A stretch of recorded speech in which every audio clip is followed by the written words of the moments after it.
Alors, bonjour à toutes et à tous. Bienvenue à cette quatrième rencontre organisée par Cyrano Éducation et l'ANRAT, et dont l'objet est de parler du documentaire L'école en actes avec Philippe Guyard. Donc, Philippe Guyard, vous êtes directeur de l'ANRAT, et je rappelle que l'ANRAT, c'est le sigle de l'Association nationale de recherche et d'action théâtrale, qui a été créée en 1983 et qui œuvre pour développer la présence du théâtre en milieu scolaire, de la maternelle jusqu'à l'université. Et en 2023, pour célébrer ses 40 ans, l'ANRAT a tourné un film documentaire qui s'appelle L'école en actes et qui présente les enjeux des pratiques théâtrales dans l'enseignement. Dans le film, que vous avez peut-être vu avant la rencontre, puisqu'il est diffusé sur Cyrano Éducation, on peut y voir plusieurs classes et leur confrontation au théâtre. Il y a une classe d'école primaire, une classe de collège, une classe de lycée et une classe de lycée professionnel. Et donc, comme je vous le disais, ce film qui a été coproduit avec la Compagnie des Indes est visible sur Cyrano Éducation, et vous pourrez le voir encore après la rencontre. Alors, Philippe Billard, la première question qui me vient quand on parle de théâtre, c'est pourquoi faire du théâtre à l'école? Quelles sont les vertus du théâtre à l'école? Et je rajouterai une question qu'on ne peut pas éluder. À un moment donné, Emmanuel Macron, en janvier, a parlé du passage obligé en théâtre pour tout collégien. Qu'est-ce qu'il en est de cette question-là? Alors, on va peut-être partir de cette question-là, justement, l'évocation le 16 janvier, lors de sa conférence de presse, par Emmanuel Macron, donc de l'idée que le théâtre devienne un passage obligé pour tout collégien assez rapidement. Je pense que tout le monde aura compris qu'avec le contexte politique que nous traversons, la mise en œuvre de ce projet est pour le moins hypothétique. Mais ce qui est intéressant, c'est que ça révèle le fait que de plus en plus d'acteurs politiques sont tout à fait conscients de l'importance de la pratique théâtrale en milieu scolaire. Avec vous d'ailleurs, Hélène, on avait interviewé Jean-Michel Blanquer il y a quelques années, et Jean-Michel Blanquer, je me souviens dans cette interview, avait dit on peut presque tout apprendre par le théâtre. C'est-à-dire qu'il y a quand même cette idée qui s'est peu à peu instaurée, élargie, de la reconnaissance finalement de combien le théâtre peut être un apport, la pratique théâtrale, les pratiques théâtrales, d'ailleurs, je le mettrai au pluriel parce que c'est pas simplement la pratique de plateau, c'est aussi la pratique de spectateur et tout ce qu'on peut faire autour de la pratique de spectateur, combien ces pratiques théâtrales peuvent être un apport en milieu scolaire. Alors concrètement, de quoi on parle? On parle évidemment de tout ce qui est ouverture à soi et aux autres, de confiance, d'estime de soi, et on sait que c'est pas toujours le point fort du système scolaire français, et que de fait, la pratique théâtrale permet de corriger un petit peu ce défaut structurel, j'allais dire, peut-être du système scolaire français.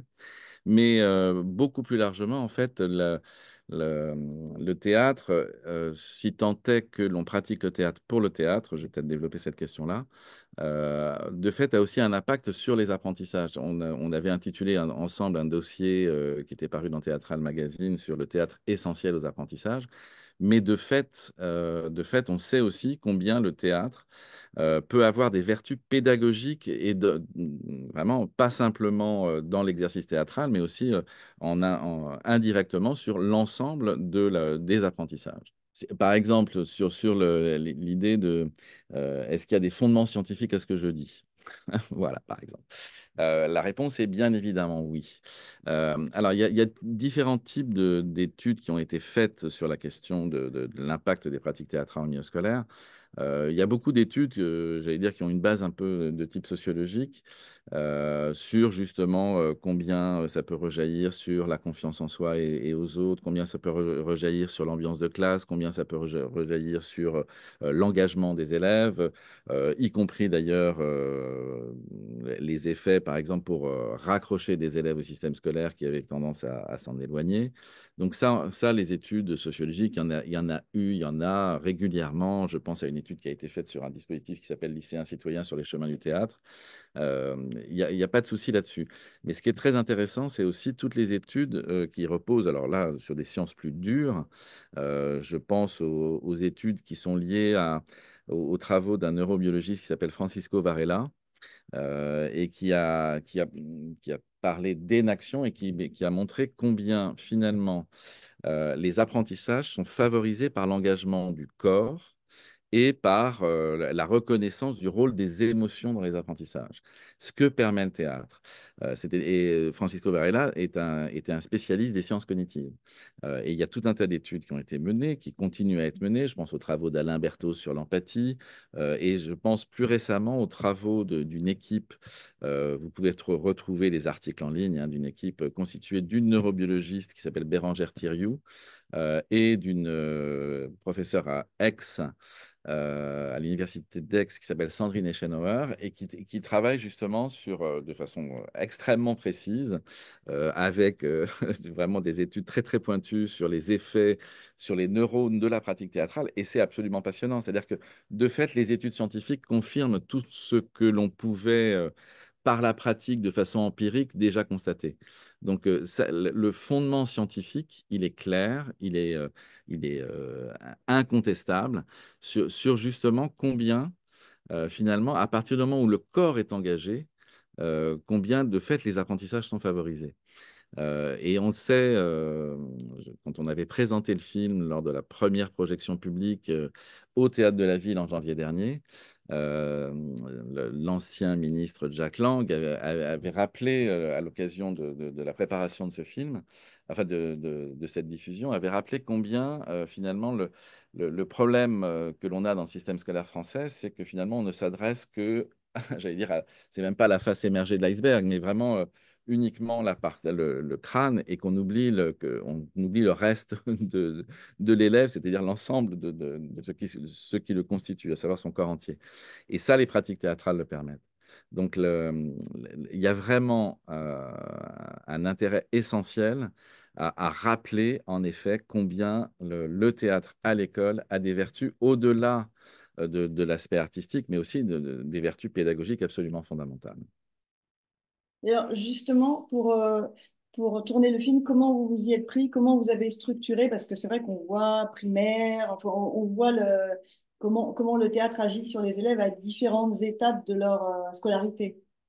Alors ça, nous, on était très attachés d'emblée à cette idée-là, c'est-à-dire de faire un film documentaire sur les pratiques théâtrales en milieu scolaire, a montré qu'en fait, les enjeux sont évidemment différents selon les niveaux. C'est-à-dire que pratiquer le théâtre à l'école primaire, ça n'est pas tout à fait les mêmes enjeux que pratiquer le théâtre en collège, qu'en lycée professionnel ou qu'en lycée général avec enseignement de spécialité, etc.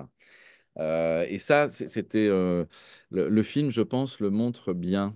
C'est-à-dire qu'il y a, à chaque niveau, on voit pourquoi le théâtre peut être important. Et évidemment, en fonction du projet que l'on mène, en fonction du groupe classe que l'on a, du territoire dans lequel on s'inscrit.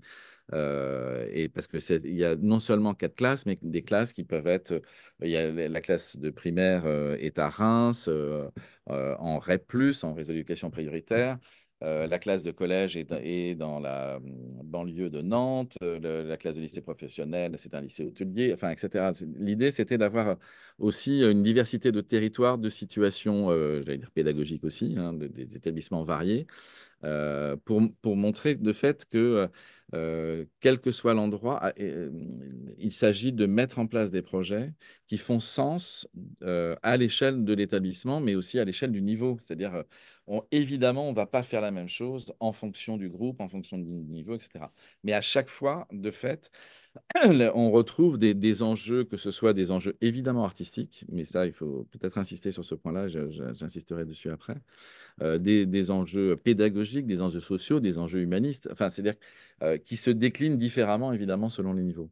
Et ça, il était très important de le rappeler. Si on a fait ce film, c'est non seul, enfin, évidemment, c'est à l'occasion des 40 ans, mais c'est aussi parce que cette question, depuis quelque temps, hein, j'ai l'habitude de dire que nous, à l'ADRA, nous sommes des Sisyphes heureux. Qu'est-ce que ça signifie? Ça signifie que nous savons très bien qu'il faut sans cesse remonter le rocher de la conviction nécessaire. C'est au sens où il y a eu des générations successives qui ont été sensibilisées à ces questions et que, de fait, il faut à nouveau reprendre le cheval de bataille, mais de façon positive, de façon lumineuse, de façon enthousiaste.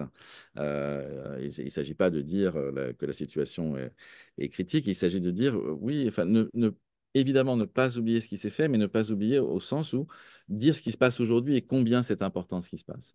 C'est-à-dire que ce film, c'est vraiment un film pensé grand public. C'est un film pensé pour, de fait, et sensibiliser le plus grand nombre, les familles, les publics les plus variés, de leur dire, en fait, si vous voyez vos enfants pratiquer le théâtre à l'école, eh bien, c'est vraiment un atout pour eux. C'est un atout pour leur scolarité et au-delà. Donc, c'est de rappeler ces choses et il faut toujours les rappeler et c'est nécessaire de les rappeler avec, j'allais dire, le sourire, l'enthousiasme et la conviction. C'est bien, puis ça répond, vous répondez en même temps à la question comment avez-vous choisi les établissements et les classes. Justement, on peut enchaîner aussi sur une question qui était le théâtre aide tous les élèves, surtout ceux qui jouent le jeu. Pour autant, nous rencontrons beaucoup d'obstacles qui défont parfois le travail cousu semaine après semaine. Comment faire prendre conscience à un établissement que le théâtre doit être un projet cohérent et respecté?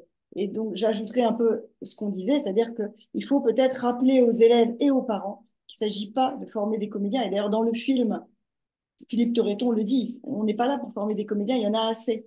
Et il y a aussi une question, là, je vois, est-ce que ça peut être considéré comme un sport, une passion, un métier La question en effet, l'enjeu n'est pas, enfin, n'est évidemment pas, j'allais dire, de former des comédiens. C'est-à-dire que, que certains élèves qui traversaient cette expérience deviennent des comédiens, c'est une chose, mais l'objectif n'est évidemment pas de former des générations entières de futurs comédiens, metteurs en scène et autres.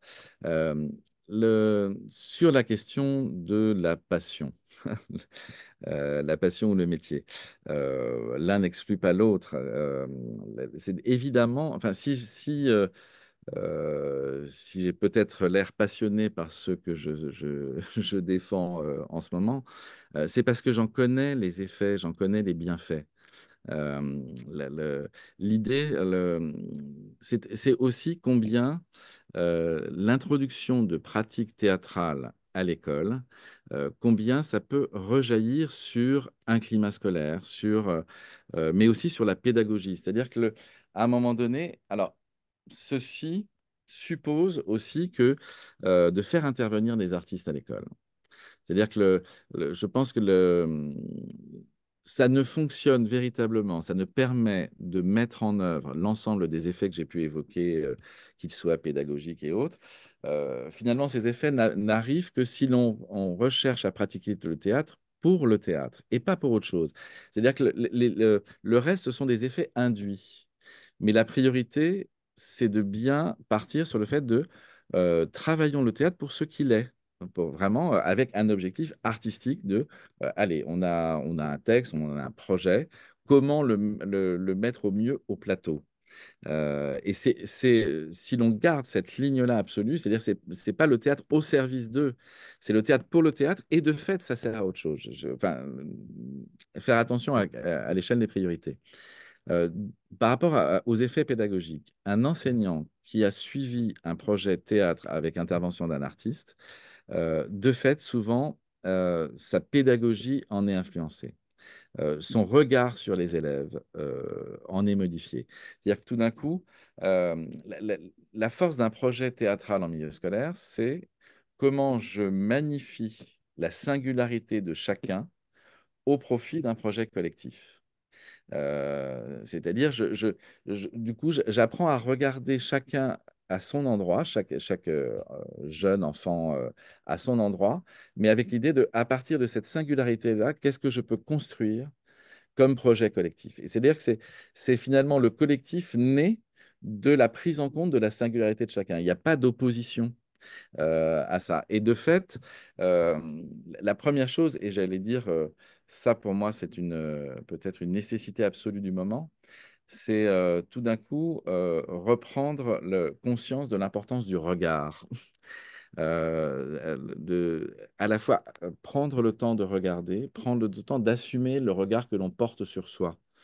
Euh, Chez beaucoup de jeunes, la génération des téléphones portables peut avoir un effet sur tout d'un coup, finalement, ce qui importe, ce n'est pas tant ma présence ici et maintenant, c'est l'image que je renvoie. Mais cette image, j'essaie toujours de la contrôler. Le théâtre, c'est accepter qu'à un moment donné, j'avance par le regard de l'autre, mais dans quelque chose que je ne maîtrise pas forcément au profit d'un projet commun. Et donc, j'allais dire, la nécessité de la pratique théâtrale, elle est peut-être plus forte que jamais aujourd'hui. Au sens où le théâtre, c'est aussi l'art du hic et nunc, c'est-à-dire ici et maintenant. On n'est pas dans la construction, enfin, on est dans la construction de quelque chose, mais en engageant réellement le corps.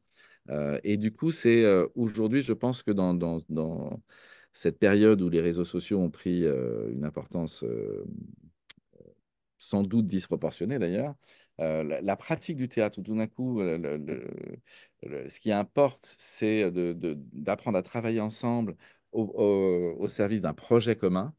Je pense qu'elle est absolument fondamentale. Elle est peut-être plus fondamentale que jamais. Suite au film, il y a eu des choses qui se sont passées? Est-ce que ça a suscité un intérêt particulier, ce documentaire? Voilà, est-ce que vous avez remarqué des changements depuis?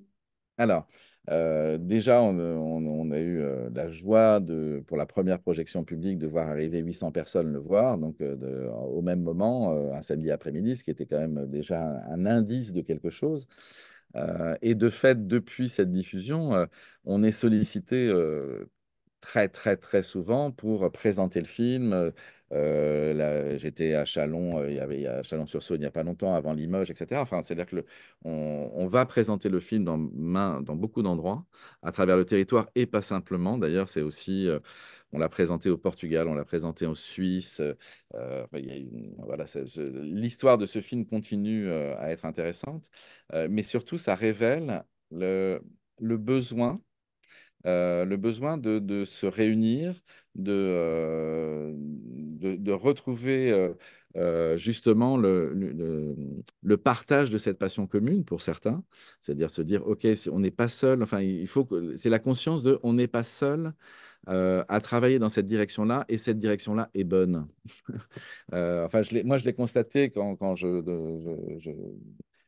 vais sur les différents territoires, c'est sur l'importance d'un moment donné se réunir et de se dire, OK, finalement, ce que je fais a du sens, ce sens est partagé par d'autres.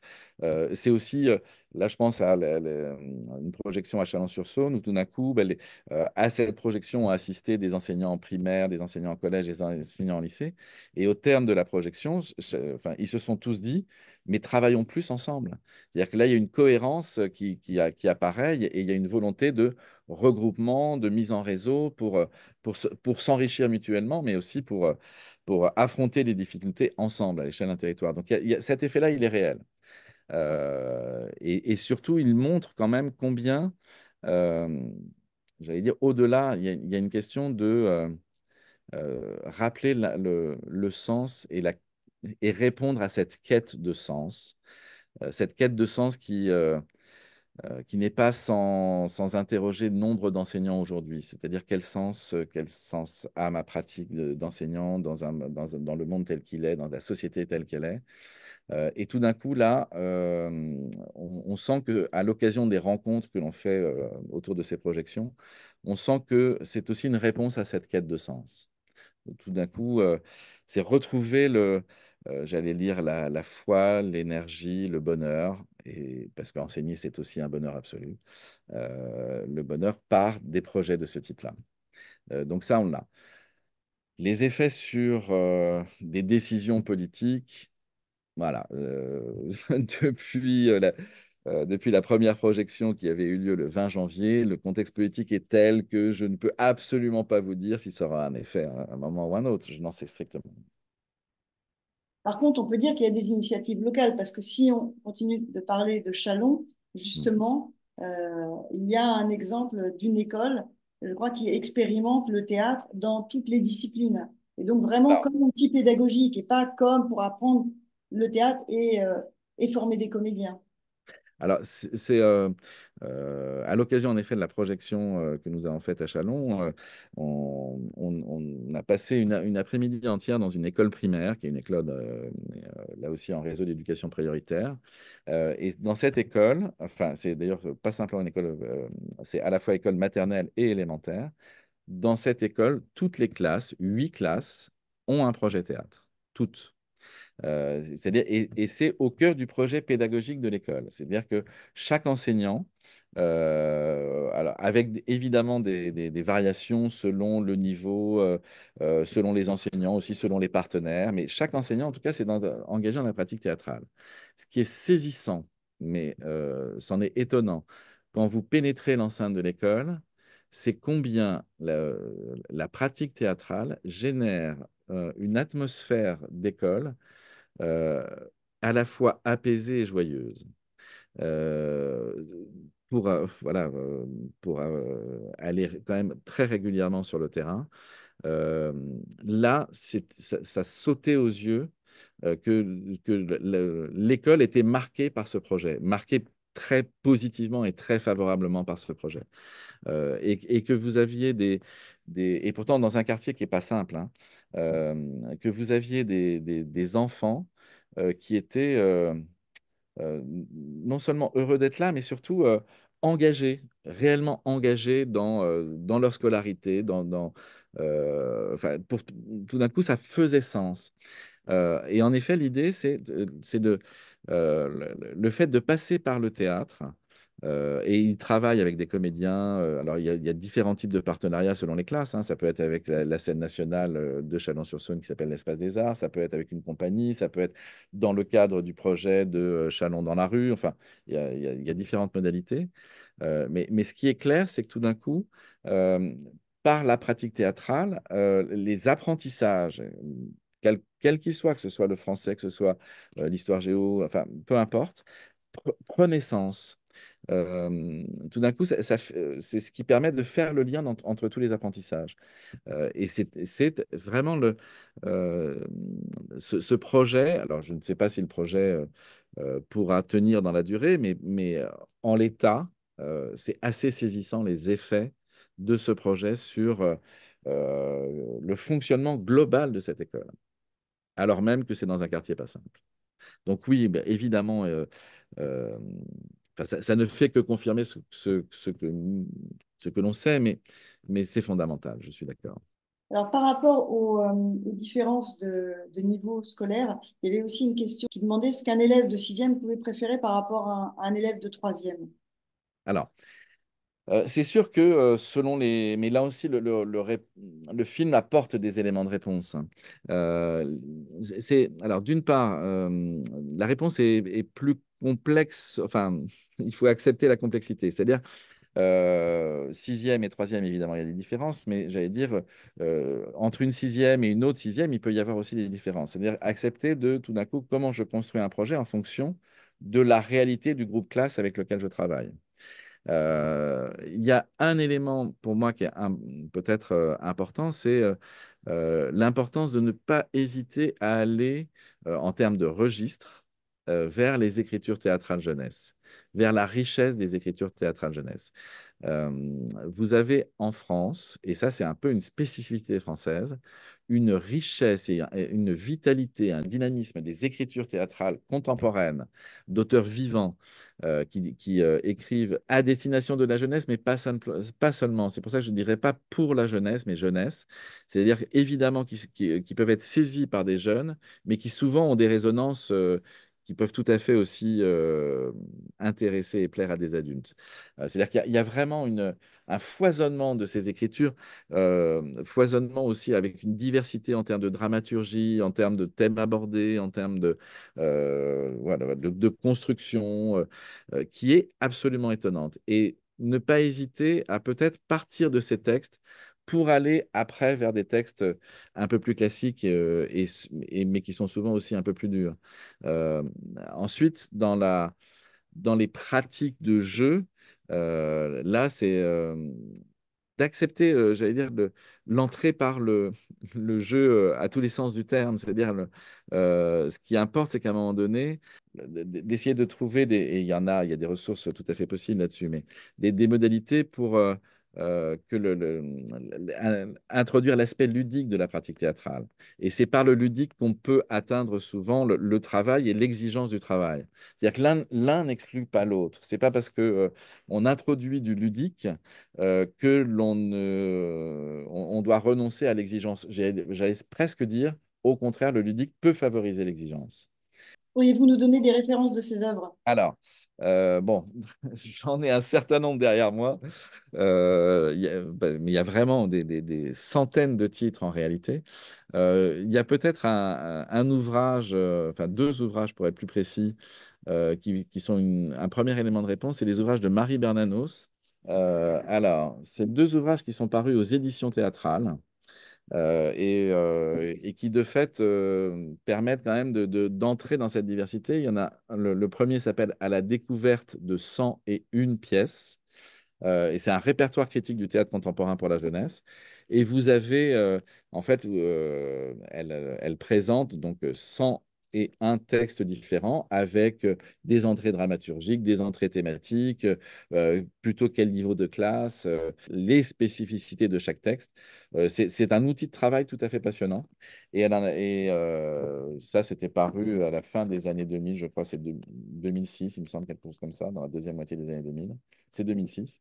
Et évidemment, comme les publications ne cessent de s'enrichir, elle en avait sorti un deuxième volume qui s'appelle Vers un théâtre contagieux.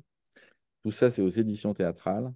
Donc, l'autrice, je le rappelle, s'appelle Marie Bernanos. Elle est professeure des universités émérites à Grenoble. Et là aussi, vous avez à nouveau, je ne sais plus combien, une centaine de textes présentés, là encore avec quel euh, index thématique, un texte dramaturgique, plutôt quel niveau, quelle difficulté, etc., etc. Ça, c'est vraiment un premier outil. Dans les maisons d'édition, il y a un certain nombre de maisons d'édition qui ont des collections jeunesse tout à fait passionnantes. Je pense évidemment aux éditions théâtrales, Actes Sud Papier et Yoka, tout à fait intéressant. Euh, Ça peut être les éditions Espace 34 à Montpellier. Enfin, il y a un certain nombre d'éditeurs qui se sont engagés dans cette voie-là et avec vraiment des textes à découvrir, absolument passionnants.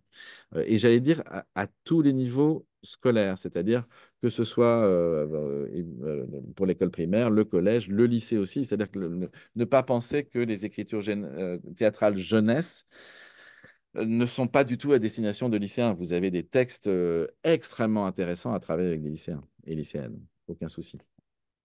Et d'ailleurs, Marie Bernanos a établi une liste qui a été publiée, je crois, sur le site du ministère de De l'Éducation. l'éducation. Ouais, Oui, une tout à liste fait. officielle d'une, je sais plus, trentaine, quarantaine de textes de référence. Tout à fait. Et liste qu'on peut retrouver aussi dans justement l'un des numéros de Théâtral Magazine, d'ailleurs. Exactement, on avait fait un dossier sur Ouais. justement les écritures jeunesse.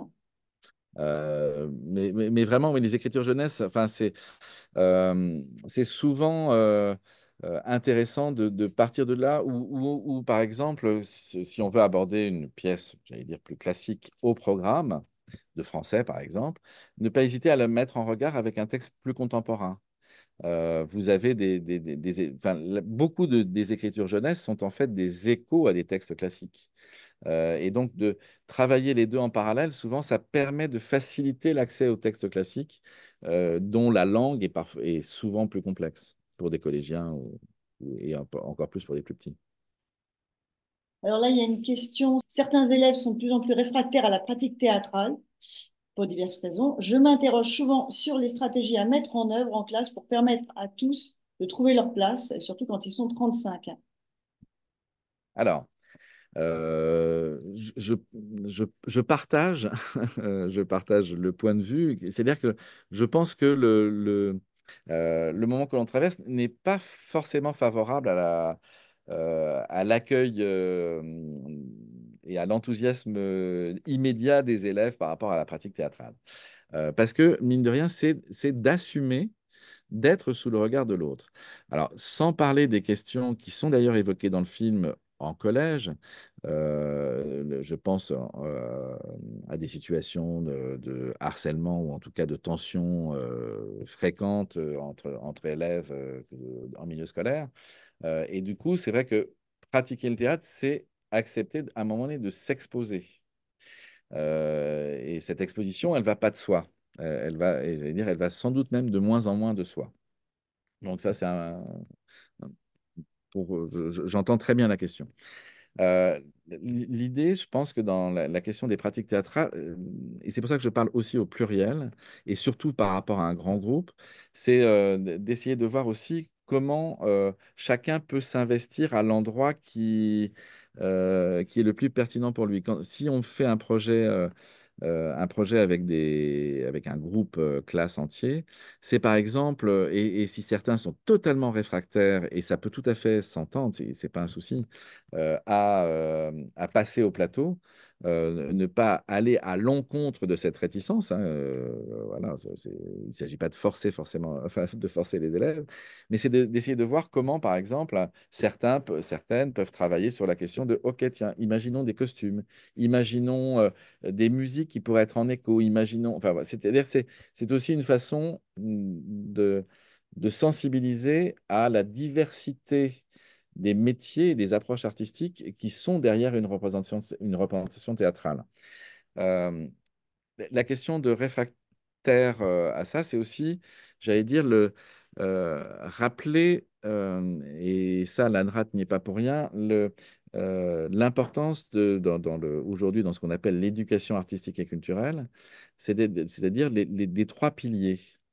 Les trois piliers de l'éducation artistique et culturelle, c'est à la fois voir, pratiquer, rencontrer rencontrer et s'approprier des connaissances.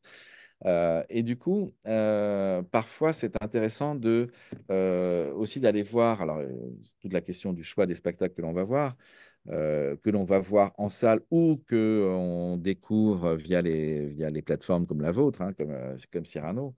De voir des représentations théâtrales, ça peut aussi enfin, aider à mieux comprendre ce que ça signifie et de travailler sur, OK, je vois quelque chose, qu'est-ce que j'ai constaté,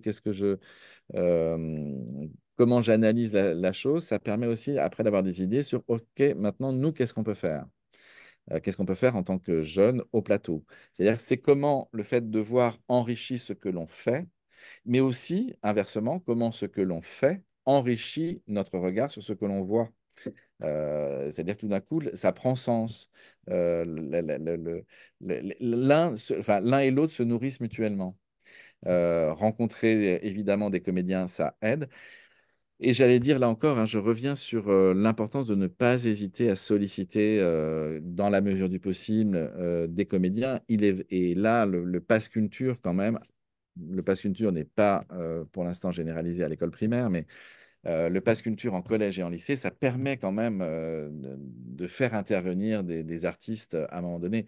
Et les artistes ont ont ce savoir-faire de comment justement mettre en place des exercices qui permettent d'atténuer les appréhensions, d'atténuer les tensions, d'engager un peu plus facilement le collectif. Alors, sur les questions que le théâtre peut aborder, est-ce qu'on peut aborder les questions d'inclusion? Comment, voilà, quels les bienfaits, les limites, comment est-ce qu'on peut travailler ça avec le Alors, théâtre? la question de l'inclusion est une question aussi très importante pour l'ANRAT, soyons clairs. Nous sommes en ce moment même engagés dans un projet qui est une expérimentation de justement mettre en place un processus inclusif dans un collège REP+, euh, par les pratiques théâtrales. Qu'est-ce que ça signifie? C'est une expérimentation qui est suivie par une équipe de recherche qui va faire l'objet de communication aussi universitaire. L'idée, c'est de construire le premier noyau, parce que ça a déjà commencé cette année, une troupe inclusive qui mêle des élèves de classe, j'allais dire, ordinaire à la classe Ulysse de l'établissement, qui est une classe Ulysse avec des troubles du spectre autistique, des troubles de l'apprentissage, enfin, différents types de troubles d'apprentissage. Et c'est déjà de partir de cette idée on crée une troupe dans l'établissement, mais cette troupe sera d'emblée inclusive. Alors, c'est-à-dire de faire travailler ensemble ces jeunes-là. Là, au bout d'un an, on constate, enfin, c'est extraordinaire, je trouve, les effets que ça a pu avoir sur ces jeunes qui, au bout d'un an, lors d'échanges, parce qu'il y a donc une équipe de recherche qui mène des entretiens réguliers avec les jeunes et avec toutes les parties prenantes. Il y a quelque chose de fabuleux, c'est qu'au bout d'un an, en fait, l'inclusion existe dans la mesure où elle n'est même plus nommée. C'est-à-dire qu'à un moment donné, lors il y a eu justement tout un entretien mené par une enseignante de l'université de Cergy en sciences de l'éducation, uniquement avec les jeunes impliqués dans cette troupe. Et en fait, alors qu'au début, pour certains, c'était bon, voilà, enfin, que ce soit côté élève d'Ulysse ou côté élève de classe lambda, c'était pas forcément évident. Et au bout du travail, ben, finalement, la question n'était même plus évoquée. Le mélange n'était même plus évoqué. Ils avaient tous participé au projet. Donc ça, c'est extrêmement important. Et l'idée, c'est à partir de ce noyau dur, plus largement, de travailler avec les classes dont font partie les élèves de la troupe. C'est-à-dire que la troupe, c'est une troupe c'est un noyau dur d'une quinzaine d'élèves. Les classes dont sont issus les élèves qui participent à ce projet vont aller voir des spectacles ensemble. On fait des analyses, ce qu'on appelle des analyses chorales des spectacles, en mêlant les élèves de ces classes et des élèves de la classe Ulysse. C'est aussi de voir comment un élève de classe Ulysse enfin, par sa sensibilité singulière, peut très bien enrichir le regard que l'on porte sur les spectacles. Alors, il y a derrière aussi une formation des enseignants, parce qu'il ne faut jamais oublier que les enseignants, il faut aussi ils apprennent à travailler plus ensemble, hein. Enfin, c'est-à-dire que l'inclusion, ce n'est pas simplement l'élève, le jeune qu'on va essayer d'inclure, c'est aussi comment les référents adultes participent au projet et s'engagent dans ce projet. Et c'est aussi une question de regard, de regard réciproque, hein, soyons clairs. Donc, évidemment, le théâtre peut être extrêmement un enrichissement, mais fabuleux pour les questions d'inclusion. Alors, il y avait une remarque aussi. Je me permets de signaler les représentations relax du Théâtre de la Colline avec un accueil bienveillant et confortable pour tous les publics, quelle que soit leur sensibilité et leurs troubles. Alors,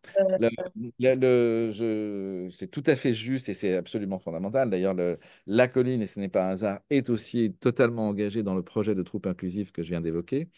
Alors, le dispositif Relax, c'est un dispositif absolument passionnant et à plein de niveaux. Alors, de fait, la colline s'est engagée dans ces représentations Relax, mais il y a d'autres théâtres, je pense.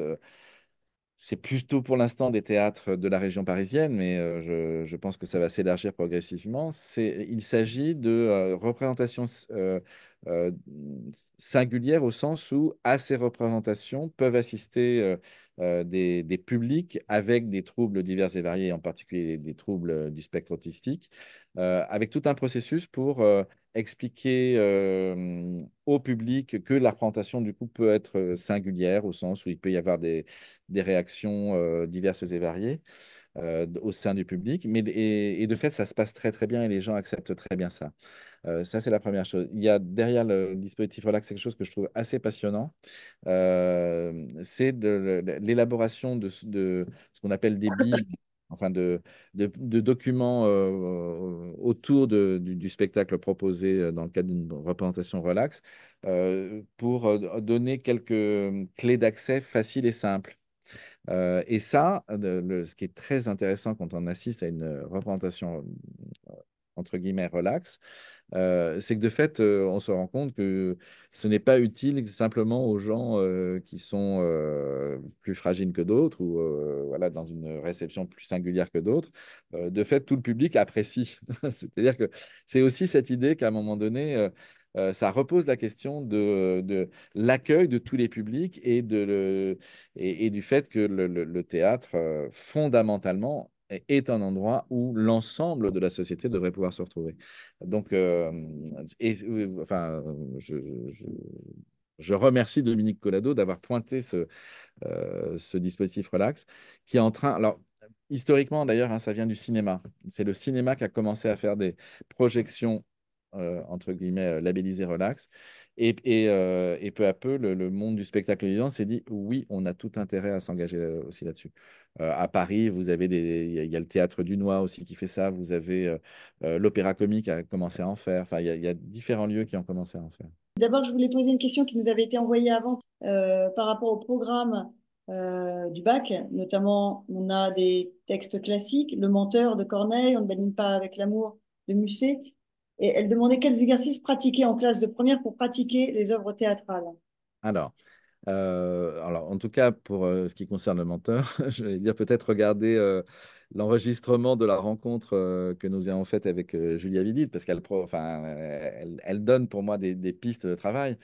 J'allais dire, en classe de première, quand même, alors évidemment, ça suppose d'y réfléchir et de voir comment on fait, mais ne pas hésiter à proposer des exercices un peu d'improvisation à partir de situations, c'est-à-dire euh, à partir une scène du menteur, de la lire et puis après de proposer juste une improvisation sans au départ s'appuyer sur il faut que le texte soit présent, mais déjà pour voir combien un jeune aujourd'hui peut rentrer dans la compréhension de ce qui a été dit par l'improvisation.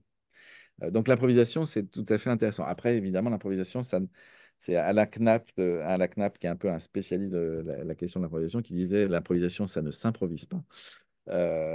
C'est-à-dire que bon, voilà, il faut quand même un petit savoir-faire. Et là, si un comédien peut évidemment intervenir, pour cet exercice, c'est évidemment intéressant et c'est parfois souhaitable hein, quand on n'a pas la formation requise pour le faire.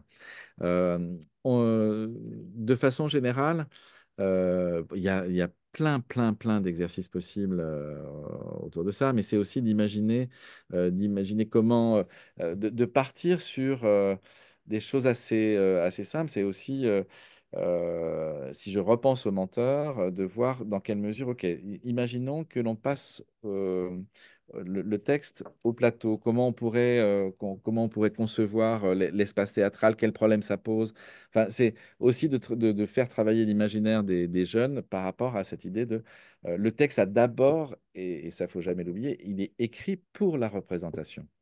Et donc, d'avoir tout de suite cette perspective, cet imaginaire spécifique de la scène, de développer cet imaginaire de la scène chez les élèves, ça aide souvent à la compréhension des situations. C'est-à-dire que au-delà du texte, c'est de réfléchir à la question de l'adresse, c'est-à-dire le dialogue, ok, donc en fonction de l'espace dans lequel s'inscrit le travail, de ne pas hésiter à proposer à des élèves de tenter dans l'espace de dire le texte et de voir quel problème ça pose en fonction de leur proximité, en fonction de leur distance, en fonction de, voilà, des choses assez simples, mais qui tout d'un coup vont enrichir quand même la compréhension du texte par l'engagement, j'allais dire encore, du corps et de la voix. Sur On ne badine pas avec l'amour, là aussi, peut-être des choses qui peuvent être intéressantes, c'est de faire le lien avec des textes plus contemporains. Il y a un texte que j'ai découvert il y a très peu, d'un auteur d'origine belge qui s'appelle Félix Radu, qui s'appelle Rose et Massimo, et qui finalement a des modalités d'écriture très proches de celles de Musset. Et là encore, ça peut être amusant de faire le lien entre les deux textes et pour revenir au texte de Musset sur une badine pas. Par exemple, enfin, ce sont des exemples. Selon vous, faut-il sortir de la salle de classe habituelle traditionnelle pour envisager une séance de pratique théâtrale? Je pense à nos salles de classe parfois très mal insonorisées et peu pratiques en termes d'espace. Reconfigurer l'espace, changer de lieu est-il selon vous une condition essentielle pour mener une séance? Ça aide. La question de l'espace, bien sûr, aide. Après, tout dépend de l'enjeu pédagogique aussi de la séance que l'on mène. L'espace de la classe n'est pas forcément euh, un empêchement absolu. Parfois, il suffit de pas grand-chose, mais simplement quand même libérer quand même un peu un espace pour pouvoir se mouvoir correctement, ça oui. Mais c'est sûr que si l'on peut avoir accès à un espace plus large, c'est hyper intéressant.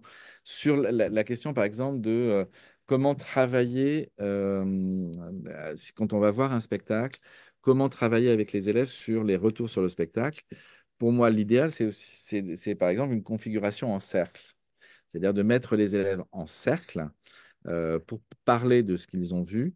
Parce que déjà, on retrouve un autre type de rapport qui est l'enseignant, quand il emmène une classe voir un spectacle, finalement, on part du principe que l'enseignant est un spectateur comme un autre. On est d'abord face à un spectacle, on est tous spectateurs, spectatrices. Et cet espace circulaire pour mener l'analyse, c'est aussi la reconnaissance du fait que là, ce qui importe, c'est la richesse des différents regards et des différentes perceptions. Et cette richesse, elle ressort, j'allais dire, un peu plus facilement si on met en place cette configuration circulaire dans l'espace. C'est-à-dire qu'à un moment donné, ok, on a tous été dans des endroits un peu divers dans la salle pour voir le spectacle. Même si on est sur le même rang de spectateurs, ben, ceux qui étaient complètement à court ou à jardin, c'est pas tout à fait la même chose. Parfois, ils n'ont pas tout à fait vu la même chose et c'est normal. Et donc, c'est de partir de cette richesse-là. Et cette richesse-là, l'espace, souvent, quand même, peut être un facilitateur d'émergence de parole ou d'engagement du corps. C'est vrai. Donc, oui, si on peut trouver un espace un peu plus adapté pour se mouvoir, ne serait-ce que se mouvoir, évidemment, ça aide. On arrive à la fin de cette rencontre. C'était passionnant.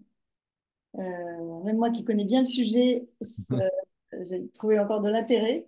D'ailleurs, ça vaudra le coup peut-être d'en refaire d'autres hein, autour du film. Donc, merci à toutes et à tous. Merci Philippe. Et puis, ben, avant de se retrouver à la rentrée pour des nouvelles rencontres, ben, passez un très très bel été. Et je finirai par n'hésitez pas à aller sur le site de l'ANRAT, il y a tout un tas de ressources. Et sur les autres sites qu'a développé l'ANRAT, je pense au site de l'Opération Molière. Celles et ceux qui veulent aborder Molière avec les élèves, il y a des des propositions de temps d'atelier pour aborder certaines scènes. Enfin, on met en ligne énormément de ressources qui sont faites pour vous. Donc, n'hésitez pas à regarder tout ce qu'on a déjà mis en ligne. Très bien, merci beaucoup. Merci Philippe. Merci à toutes et à tous et à bientôt. À bientôt.